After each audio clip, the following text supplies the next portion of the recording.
Subscribe करें और bell दबाएं ताकि कोई खबर रह न जाए।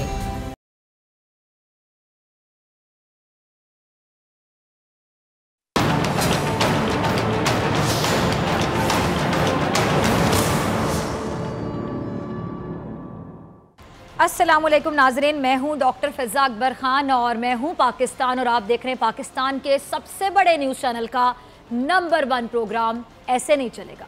नाज़रीन, आज पूरे प्रोग्राम में ये जानने की कोशिश करते हैं कि ये गद्दारी जो हम लफ्ज़ सुनते हैं, आखिर ये गद्दारी होती क्या है। सही मायनों में गद्दार कहा किसे जाता है, गद्दारी की तारीफ़ या डेफिनेशन आखिर होती क्या है। वैसे तो दुनिया में कई गद्दार आए, लेकिन प्रोग्राम चूँकि 1 घंटे का होता है, छोटा टाइम हमारे पास कम होता है, तो चंद का जिक्र मैं आपके साथ करना पसंद करूंगी और आपके साथ शेयर करूंगी। दुनिया का सबसे बड़ा गद्दार आंद्रे वेलासोव को माना जाता है, जिसने सारी जिंदगी फौज में गुजारी थी। वो कई यूनिट्स का सरबराह भी बना। जंग के दौरान जर्मन फौजों के हत्थे चढ़ गया। गिरफ्तारी के बाद वो जर्मन फौजों को रूसियों पर काबू पाने के गुर बताता रहा। अब जी अंदर का आदमी था, आप समझ सकते हैं, एक एक चप्पे से वाकिफ भी था। तो उसने क्या किया जी कि कम्युनिस्ट रूस के अंदर ही कम्युनिस्ट मुखालिफ शहरी तलाश किए और उन पर रशियन मूवमेंट की बुनियाद रख दी। और यही मूवमेंट बाद में रशियन लिबरेशन आर्मी कहलाई। सोचिए ज़रा, अब उसकी फ़ौज जो है वो ईस्टर्न फ्रंट की फ़ौज थी, जिसने कम्युनिस्ट रूसी फ़ौजों के मुकाबले में कुछ कामयाबियाँ भी हासिल की। और अगर नाजी फ़ौज भी उसके साथ धोखा ना करती, धोखेबाज को धोखेबाज ना मिलते, तो दुनिया आज हम देखते हैं किससे पाक होती। अच्छा जी, तारीख में एक और गद्दार का जिक्र मिलता है, जिसका नाम है जी विक्टोर केसलिंग। बतौर गद्दार ये संगीन जराइम का मर्तकब भी पाया गया था। 1942 में ये नॉर्वे का सदर बना और जंग के इख्तिताम तक नॉर्वे का सदर ही रहा। अच्छा, तमाम ही जो सदर हैं मुस्कुराते हुए अपने ओहदों से रुखसत चाहते हैं, मगर ये नॉर्वे की तारीख का आप वो वाहिद सदर समझ लें जो कुर्सी सदारत से फांसी के तख्ते तक पहुंचा।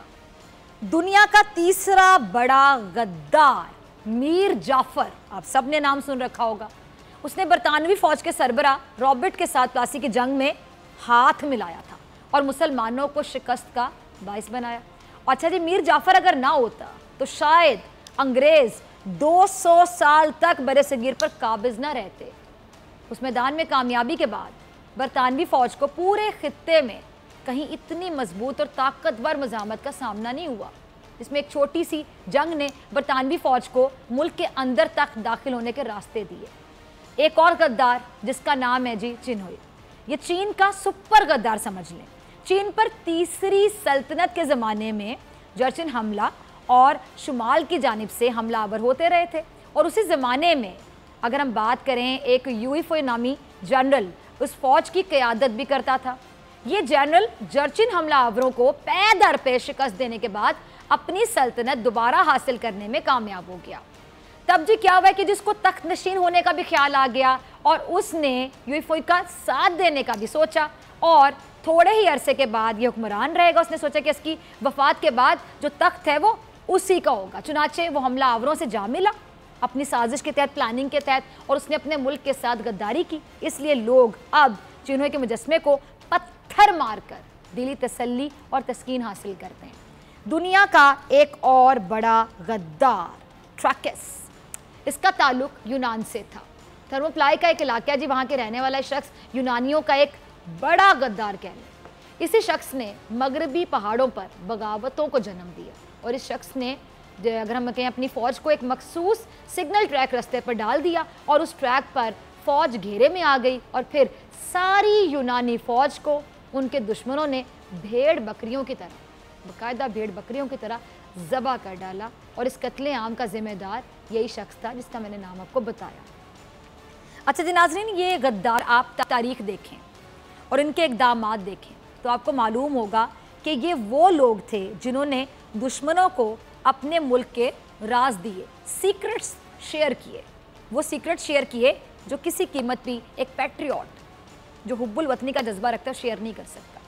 अपनी फ़ौज और अवाम को धोखा दिया, दुश्मन मुल्क की अफवाज के साथ, दुश्मन मुल्क के हुक्मरानों के साथ जा मिले, अपना ईमान बेच दिया, वफादारी मुल्क के लिए बेच दी और अपने मुल्क के खिलाफ खड़े हो गए।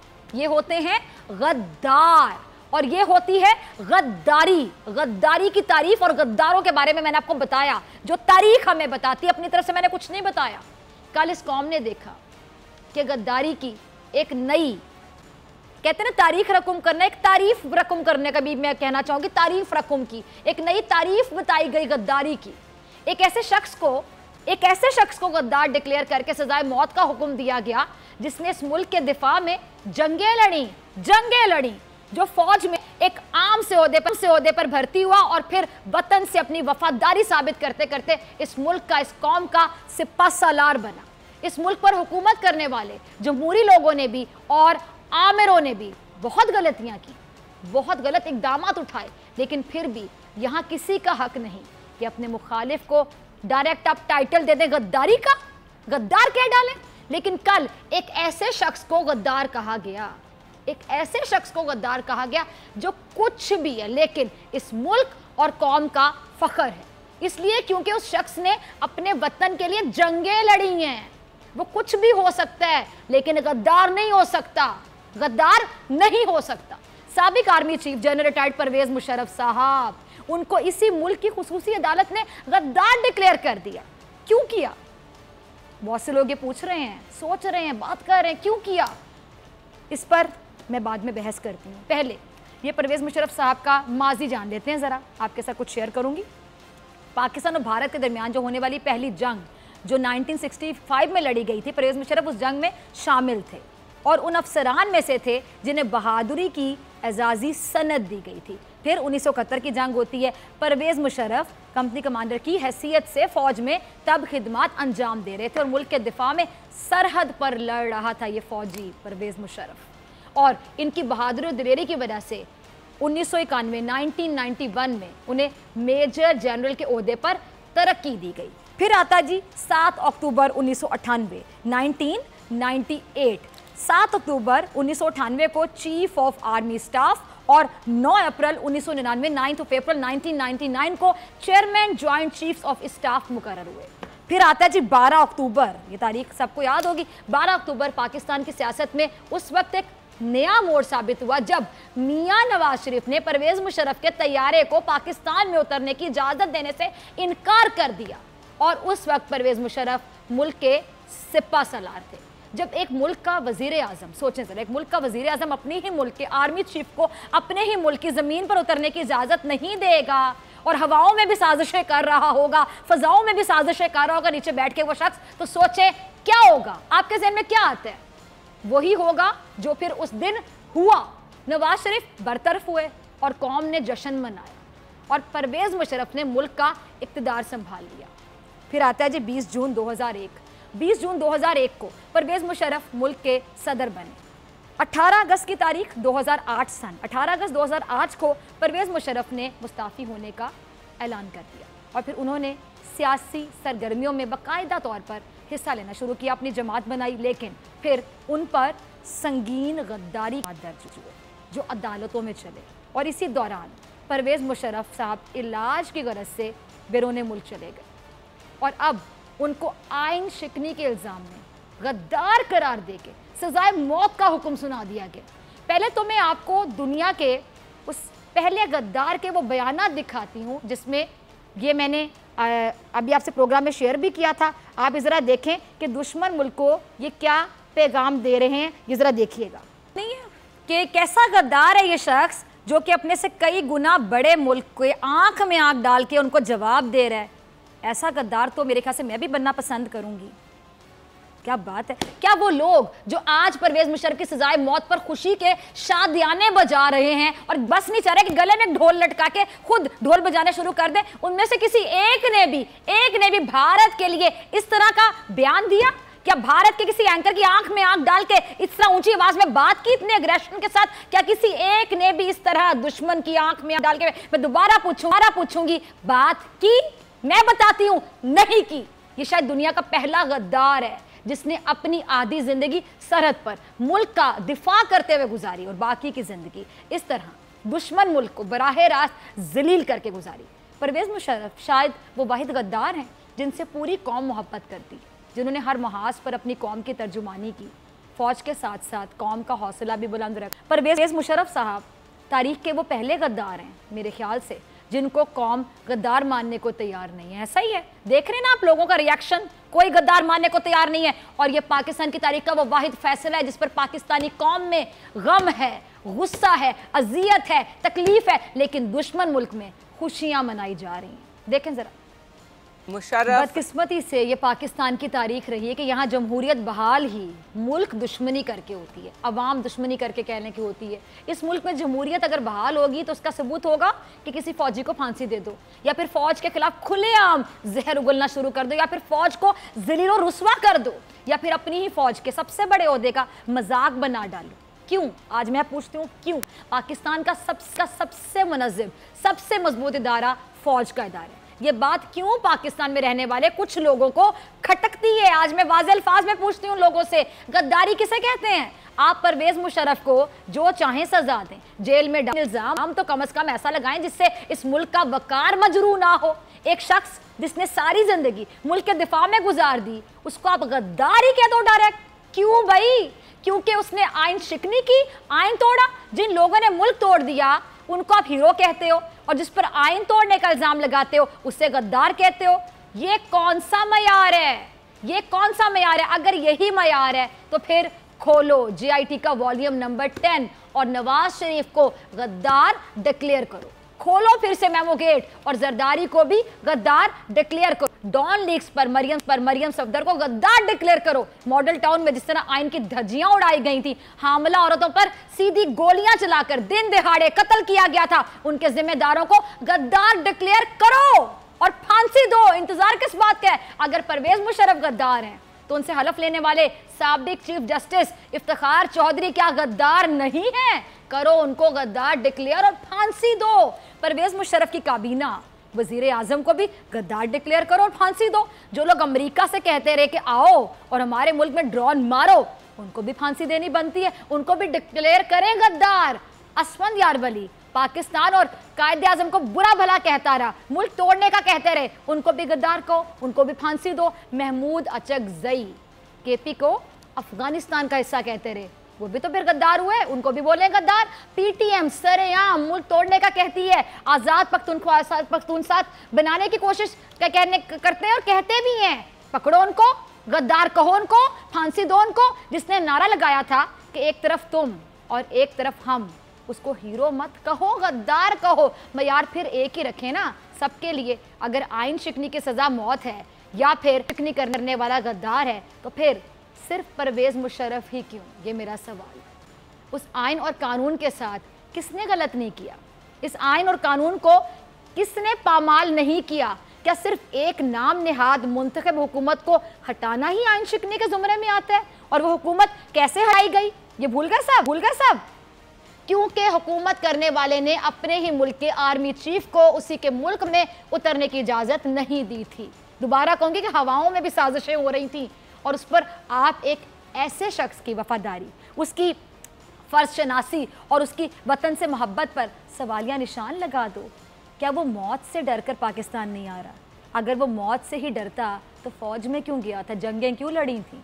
अगर उसे मौत से डर लगता तो सरहद पर क्यों लड़ा? अगर उसे सज़ा का खौफ होता तो क्या वो नहीं जानता था कि अगर दुश्मन मुल्क की फ़ौज के हाथों गिरफ्तार हुआ तो उसे पाकिस्तान से मोहब्बत के जुर्म में कितनी खतरनाक सज़ा दी जा सकती है?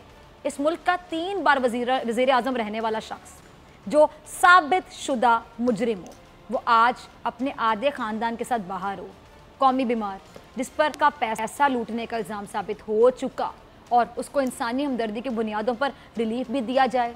जो 30 साल तक पंजाब हुकूमत करते रहे हों, उनको अदालतों से छुट्टी के दिन भी रिलीफ मिल जाए।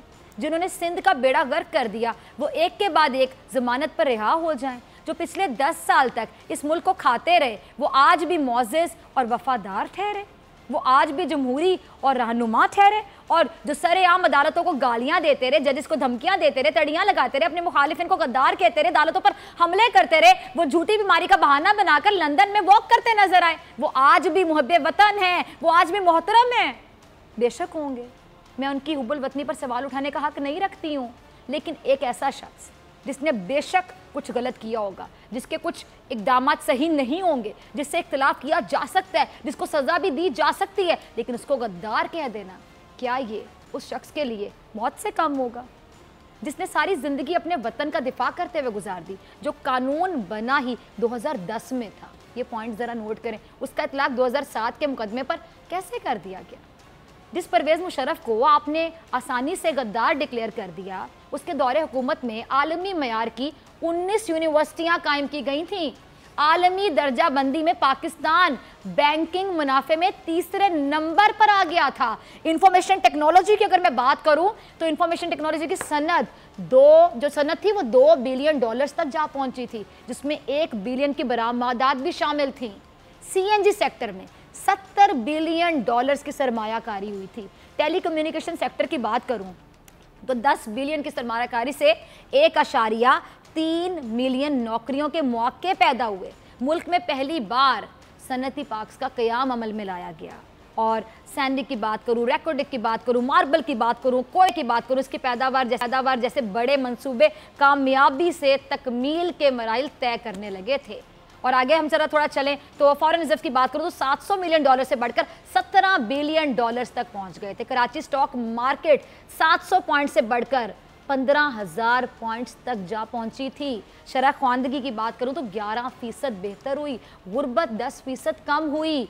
और अगर मैं मज़ीद आगे आपके साथ शेयर करना चाहूँ कि 4 डैम्स भी मुल्क में बनाए उन्होंने, 7 मोटरवेज बनाई, गवादर जैसी जदीद बंदरगाह बनाई गई, महसूलात की वसूली में 100% तकरीबन $1 ट्रिलियन इजाफा देखने में आया। सनती शोबे की अगर बात करूँ, सनती शोबे में इजाफा हुआ।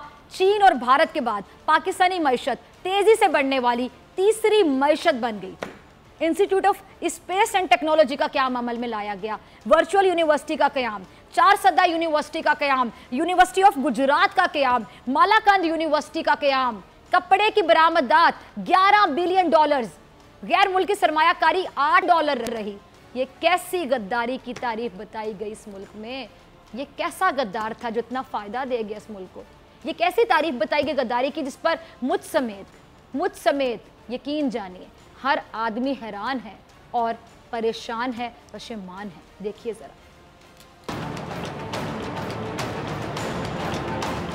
अदालती फैसले को मैं इस लिहाज से समझता हूँ कि बहुत जल्दी कर दी फैसला करने में। अदालत का फैसला अगर सही होता तो आज यहाँ पे प्रोटेस्ट भी नहीं होता और हम लोग प्रेस कॉन्फ्रेंस भी नहीं करते और ना उनके हक में बाहर निकलते। गद्दार वो था जो मेमोगेट स्कैंडल,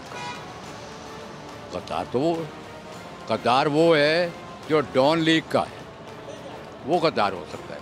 परवेज़ मुशर्रफ हरगिज़ गद्दार नहीं हो सकते। हमारी नज़र में ये गलत फैसला है। हम अदालत को ये गलत नहीं कह रहे, लेकिन ऐसा नहीं करना चाहिए था इनको, क्योंकि हमारे लिए परवेज़ मुशर्रफ पाकिस्तान का भला चाहने वाले एक अच्छे इंसान है। एक बंदा जिसने मुल्क की खातिर 3 जंगें लड़ी हैं, वो बॉर्डर क्रॉस करके वो इंडिया जाके वो बंदा लड़ा है, वो बंदा जिसकी कुर्बानी बेहद ज़्यादा कुर्बानियाँ हैं पाकिस्तान के लिए, मेरा नहीं ख्याल कि वो गद्दार हो सकता है। आसिफ अली जरदारी, नवाज शरीफ, क्या इन लोगों ने गद्दारी नहीं की? आज अदालत उनके लिए क्या मेयार इस्तेमाल कर रही है? कल फरियाल तारपुर को छोड़ दिया, इससे पहले जरदारी को छोड़ दिया, आगा सिराज दुरानी को छोड़ा। पाकिस्तान की आवाम फिर ये जानना चाहेगी क्या एक जनरल गद्दार हो सकता है? तो गद्दार है, उनको पकड़ते नहीं। नवाज शरीफ खुल्लम खुल्ला बोल रहा है कि मुंबई हमले पाकिस्तान से हुए, कोई इसको क्यों नहीं पकड़ रहा? उसको गद्दार क्यों नहीं बोल रहा? जो मुल्क के लिए जंगें लड़ रहा है, 40 साल उसने खिदमत करी, उसका भी कसूर यही है ना, मुहाजिर था वो। ये वकील सब गुंडे खुद हैं ये लोग सर, इनको पकड़ो सबसे पहले, तो ये लोग गद्दार हैं। मेरे जो पर्सनल अगर मेरी आप राय लें तो उस हिसाब से वो गद्दार नहीं हो सकता, क्योंकि एक मिलिट्री का बंदा है, गद्दार नहीं हो सकता। ये अवाम की राय है, ये मैं नहीं कह रही। मिलते हैं ब्रेक के बाद सदीक जान हमारे साथ मौजूद हैं।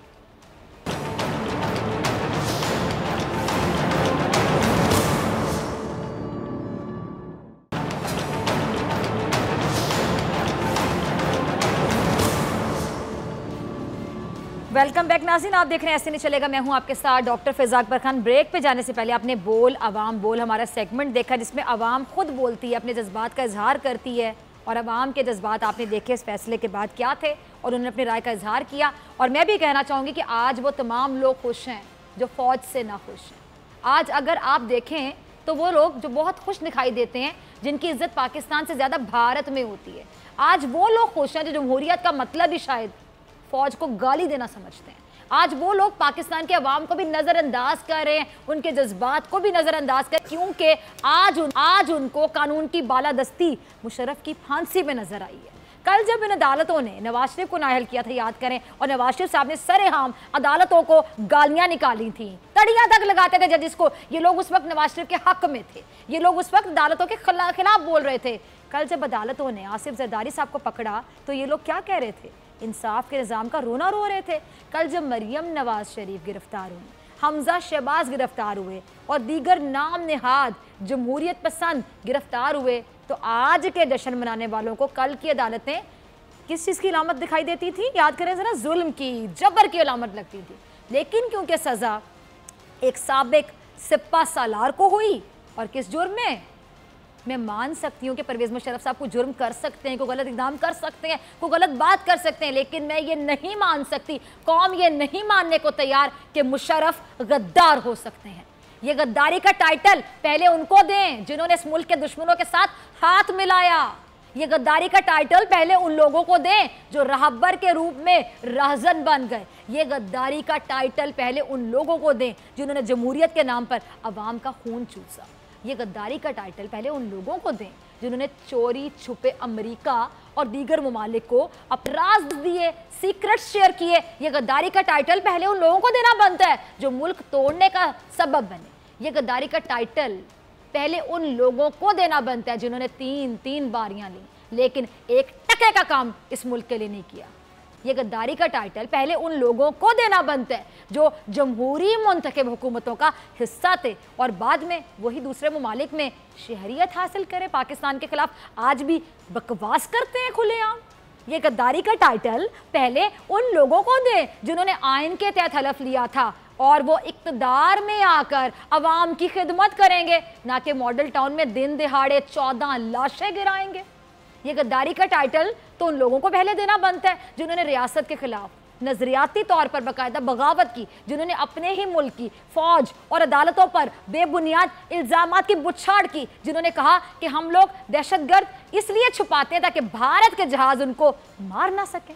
सजाए मौत पहले उन लोगों को देनी बनती है, उन लोगों को दें जिन्होंने PIC में हमला करके कई मरीज मार दिए। खौफ की फजा वहां पे थी, हॉस्पिटल दिल का हॉस्पिटल, और वहां पे दंदनाते फिर रहे थे वो लोग। वो फौजी, वो पाकिस्तान का सिपाही जिसने सारी जिंदगी जान हथेली पर रखकर मुल्क का दिफा किया, उसको सजा देना ही मकसूद है, लाजिम है, जरूरी है। तो कोई भी इल्जाम लगाकर दे दें, लेकिन गद्दारी का फतवा लगाकर इस मुल्क की फौज, इस फौज की वर्दी और इस कौम का वकार मजरूह ना करें। सिविल सुप्रीमेसी के लिए फौज को गाली देना जरूरी नहीं है। ये बात क्यों समझ नहीं आती लोगों को, बल्कि अवाम के हकूक का तहफ़्फ़ुज़ जरूरी होता है। गद्दार वो होता है जो अपने मुल्क के खिलाफ दुश्मन मुल्क के एजेंडे का हिस्सा बन जाए, छुप छुपा के या ललान। गद्दार वो होता है जो अपनी जान बचाने के लिए पूरी कौम की जान खतरे में डाल दे। गद्दार वो होता है जो अपने मुल्क की सरहदों को दुश्मन मुल्क के लिए खोल दे। गद्दार वो होता है जो दुश्मन मुल्क जाकर उसकी तारीफें करना शुरू कर दे और अपनी फौज को गाली देना शुरू कर दे, ना कि वो जो सरहद पर हो या किसी और महाज पर अपने मुल्क का दिफा करे। क्या कहूँ, हमारे साथ सदीक जान मौजूद हैं जो कि हमें हमेशा ज्वाइन करते हैं ब्रेक के बाद। सदीक, सॉरी मैं आपकी तरफ जल्दी नहीं आ सकी क्योंकि बोल अवाम बोल के बाद मुझे भी कुछ कहना था, नाजरीन से शेयर करना था, इसलिए वो मैंने किया। अब मैं आपकी तरफ आ रही हूँ जी। परवेज़ मुशर्रफ साहब के मुकदमात की हम बात कर रहे हैं जी। परवेज़ मुशर्रफ साहब के मुकदमे का फ़ैसला तो हो गया, अब इस पर जो उसका जो असर है मुल्क पर या कौम पर, वो जो मैंने देखा सुना, यकीन जानिए वो मनफी ही देखा। ये बात अपनी जगह, लेकिन अदालत में ऐसे कई बड़े और भी केसेस हैं सदीक जिनका फ़ैसला अगर परवेज़ मुशर्रफ साहब के फ़ैसले से पहले हो जाता तो इस मुल्क पर और इसके अवाम पर मेरे ख्याल से बहुत मुस्बत असरात मुरतब हो सकते थे। तो आपकी तरफ आना चाहूँगी, उन बड़े मुकदमात के बारे में पूछना चाहूँगी जिनके फ़ैसले ताहाल नहीं हो सके, और उसके बाद मैं आपसे जानना चाहूंगी कि परवेज़ मुशर्रफ साहब के ये जो फैसला है इसके बाद कैसा रद्द अमल आप देख रहे हैं लोगों की जानिब से। पहले उन बड़े फैसलों के बारे में बताएं जो अभी पेंडिंग है, वो मुकदमा जिनके फैसले नहीं हो सके।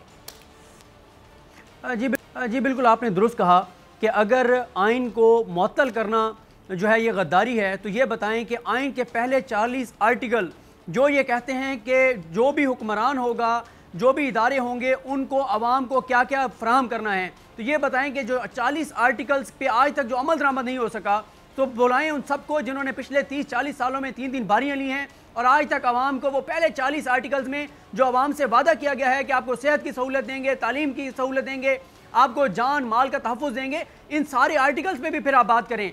फिर आपने बात करनी है तो आप उन आर्टिकल्स पे भी बात करें जो ये कहते हैं कि आवाम को, पाकिस्तानियों को फौरी तौर पर इंसाफ दिया जाएगा। सूरत हाल तो ये है कि एक नस्ल का केस चलता है, तीसरी नस्ल के दौर में फैसला आता है और फैसला भी उनके खिलाफ आता है। फिर जो जैसे आपने तमहीद में भी अपनी में कहा, आपने इंट्रो में भी कहा, आपने ज़बरदस्त तरीके से सारी सूरत हाल सामने रखी। 7 ऐसी चीज़ें हैं जो इन पे पहले फैसला उन पे भी उतना ही ज़रूरी था जितना आप कहते हैं कि जी आइन का उन्होंने मुअत्तल किया था। पहले तो आप वो सूरत हाल भी तो देखें कि किस तनाजुर में उन्होंने आइन को मुअत्तल किया था, अगर किया था, जो इमरजेंसी लगाई थी किस सूरत हाल में लगाई थी। क्या वो साबित नहीं हो गया कि इफ्तिखार चौधरी का एजेंडा क्या था? जब बाद में इफ्तिखार चौधरी बहाल हुए, उन्होंने किस किस तरह के फैसले दिए जिससे अरबों डॉलर का पाकिस्तान को नुकसान हुआ। उन्होंने जिस तरह से पाकिस्तान में जो सूरत हाल की वो सबके सामने नहीं है।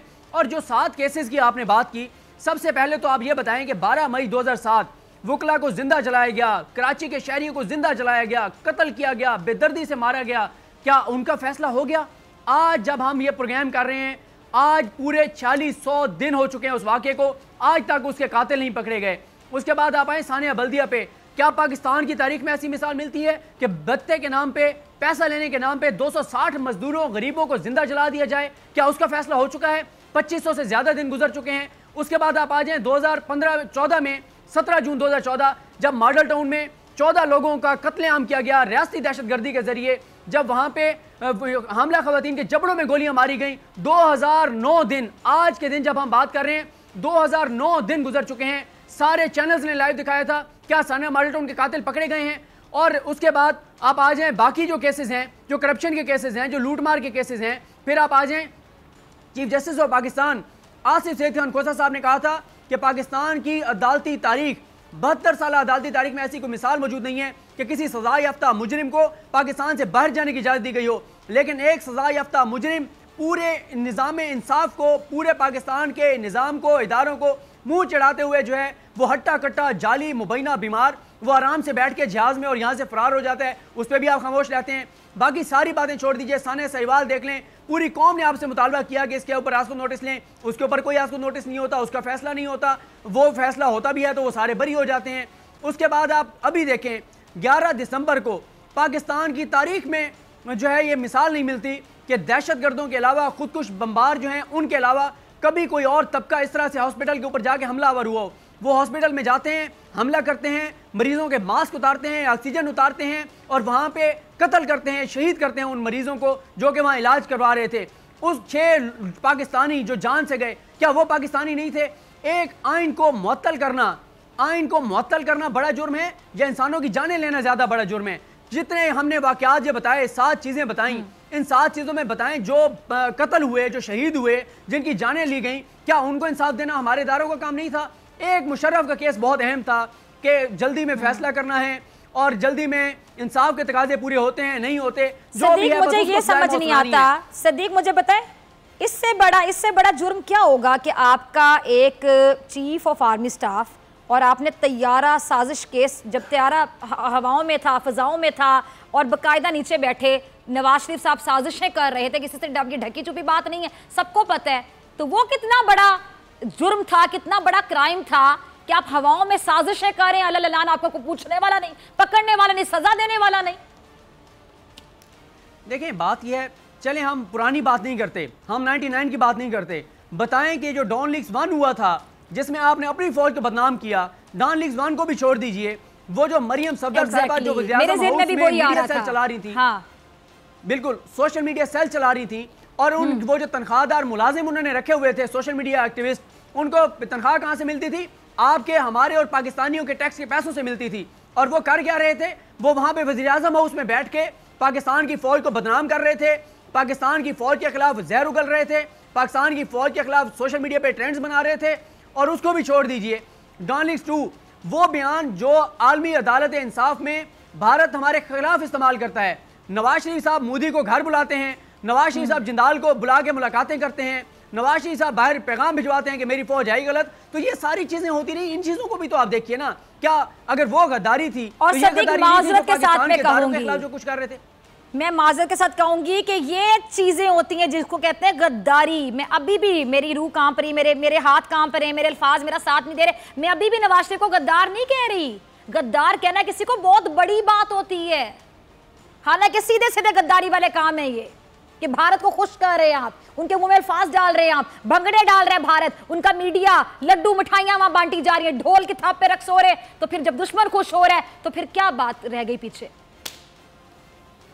बिल्कुल आप दुरुस्त कह रही हैं। देखें बात यह है, आप उनसे भी तो पूछिए जिन्होंने, मैंने शुरू में कहा था कि पहले 40 आर्टिकल आइन के जो ये कहते हैं कि क्या क्या चीज़ें दी जाएंगी इस रियासत के शहरियों को, उन रियासत के शहरियों को, इस रियासत के शहरियों को जो हकूक़ आज तक नहीं मिले, उसकी वजह क्या है कि जो इस मुल्क में हुक्मरानी करते रहे हैं, उन्होंने इस अवाम के टैक्स का पैसा लूटा, बाहर से जो कर्जे लिए वो भी यहाँ से मनी लॉन्ड्रिंग की, करप्शन की, किकबैक्स लिए, वो पैसे बाहर भिजवा के 5 बराज़मों में अपनी जायदादें बना ली, अपने बच्चों को अरब खरबपति बना दिया। और इस कौम के बच्चे थर से लेके और बाकी शहरों में आप देखें आज भी साफ पीने का पानी मुयसर नहीं है, सेहत की सहूलियात नहीं है, किसी हॉस्पिटल में चले जाएं एक एक बेड पे 3-3 मरीज हैं, लोगों को माहौलियाती आलूदगी देखें, माहौलियाती दहशत गर्दी देखें, ये सारी सूरत हाल देखें, आवाम को ना इंसाफ मिलता है। आप देखें आज भी हमारे वकला जो एहतजाजन जो हड़ताल कर रहे हैं वो फीसें भी ले ली हैं, पेश भी नहीं हो रहे, तो भाई या तो आप फीसें वापस करें ना उन साइलिन की जिनकी तरफ से आप पेश नहीं होना चाहते, आप उन्हें फीसें वापस करें कि ये आपकी फीसें हैं। अच्छा सदीक, मेरे पास आखिरी मिनट है, मैं मुशर्रफ साहब के वो अल्फाज सुन रही थी वीडियो में, वो कह रहे थे कि जी मैं अंग्रेज नहीं हूँ, मैं यहाँ पे क्या अंग्रेज बन के रह जाऊँ, मेरा मुल्क है पाकिस्तान, मैंने पाकिस्तानी वापस आना है, मैं पाकिस्तानी हूँ। मैं उनके अल्फाज देख रही, सुन रही थी, उनकी शक्ल देख रही थी, उनका चेहरा देख रही, उनके तासुरात देख रही थी, यकीन जानिए मुझे कहीं से वो शख्स गद्दार नहीं लग रहा था। आपके क्या तासुरात है इसको देखने के बाद? और बहुत लोगों से मैंने बात की, बहुत लोगों से जिन्होंने यही कहा कि भाई हम देख रहे थे, हम हैरान थे, वो आदमी सर से पांव तक सच लग रहा था। आप बताएं आपको गद्दार लग रहे थे वो? आखिरी कमेंट, उसके बाद क्लोजिंग पे जाने, 30 सेकंड्स हैं मेरे पास। देखें अगर कानून के तकाजे पूरे करके और उनको गद्दार करार दिया जाता तो शायद आज हम तनकीद ना कर रहे होते, लेकिन कानून और आइन के तकाजे पूरे किए बगैर जल्दी में ये फैसला दिया गया जो कि बहुत नामुनासिब है, और इस फैसले को बरकरार रखना मेरा नहीं ख्याल कि सुप्रीम कोर्ट के लिए इतना आसान होगा। ठीक है जी सदीक, बहुत शुक्रिया। और इस फैसले को हज़म करना आवाम के लिए भी बिल्कुल आसान, बिल्कुल इस फैसले को हज़म नहीं कर रही है। इसी के साथ डॉक्टर फ़िज़ा अकबर खान को दीजिए इजाज़त, आपसे मुलाकात होगी इंशाल्लाह कल सेम टाइम सेम चैनल। अगर ज़िंदगी ने वफ़ा की, दुआ में याद रखिएगा, ढेर सारा ख्याल रखिएगा। अल्लाह निगहबान।